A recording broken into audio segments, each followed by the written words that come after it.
this is a chance where people can really, go and experience themselves and see some of the solutions maybe to the climate crisis and see what people are doing. Hi, I'm Sarah Forster, news editor here at The National, and welcome to another edition of A Closer Look. Now, one of the biggest events on the UAE's agenda is coming up just next week, and I don't mean for the year, I mean basically for the decade.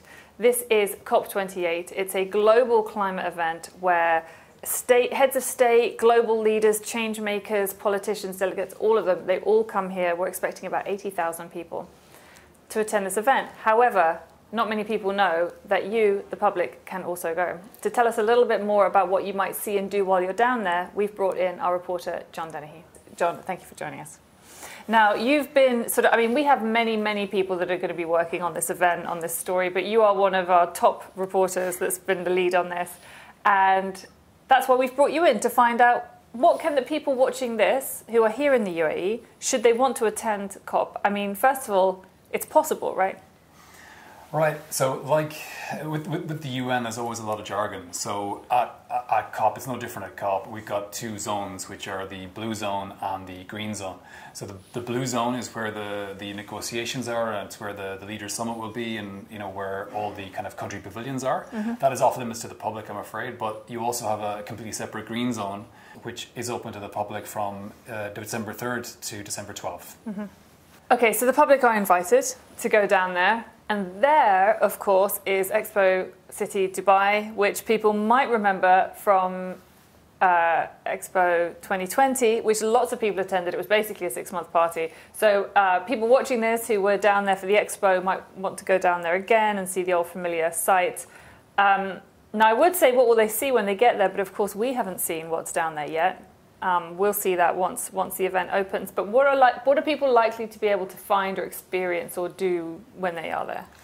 Right. So the green zone is being run by the UAE, and they're keeping it very much under wraps until it opens. So I think what we can expect, though, it will be familiar to people who've been to Expo, particularly the sustainability pavilion. That's going to be a big focal point for the green zone. And I think what people can expect when they go is they're going to have 7 kind of climate hubs. There's going to be about 70 food and beverage outlets. There's going to be hundreds of talks. There will be art installations. There's going to be film screenings. There will be a sort of musical, I believe. And also there's going to be a real-life working farm for people to enjoy.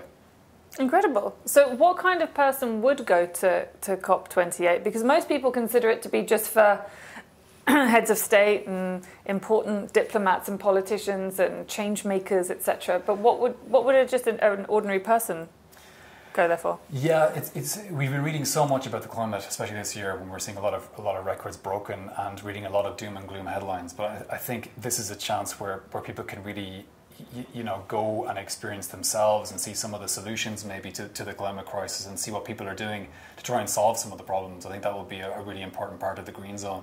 And a second reason is that COPs don't come around here very often. It's a really unique chance, and it's a very rare chance to get up close and personal with a major event.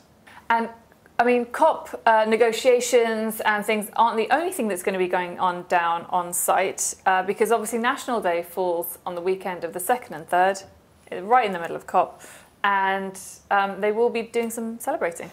So if COP wasn't busy enough, it also coincides with National Day. So we know there's going to be a special celebration on December 2nd in Al Wasl Dome, which again people will be very familiar with from Expo.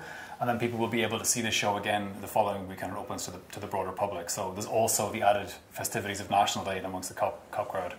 Right, so we've told people that they can go to Cop28. We've told people what they'll see and do when they're there, but we haven't told them how to get there. So you can access the site through obviously the metro is easiest and probably the best way to get there. You can also get the bus there as well. We also know tickets are free. You just have to log on to the Cop28 website and apply for them, and you will get them. And each ticket is only valid for the individual day you select, so you just need to watch for that. Okay, thank you so much. Now, we should remind people that, of course, our coverage on this event is going to be non-stop the entire way through. We'll have our live blog, so make sure to check thenationalnews.com for all the latest information out of Cop28. Well, that's it for this week's episode of A Closer Look, brought to you from right here inside the National's newsroom. Remember, if you'd like to see any of our previous episodes, you can find them all on our YouTube channel.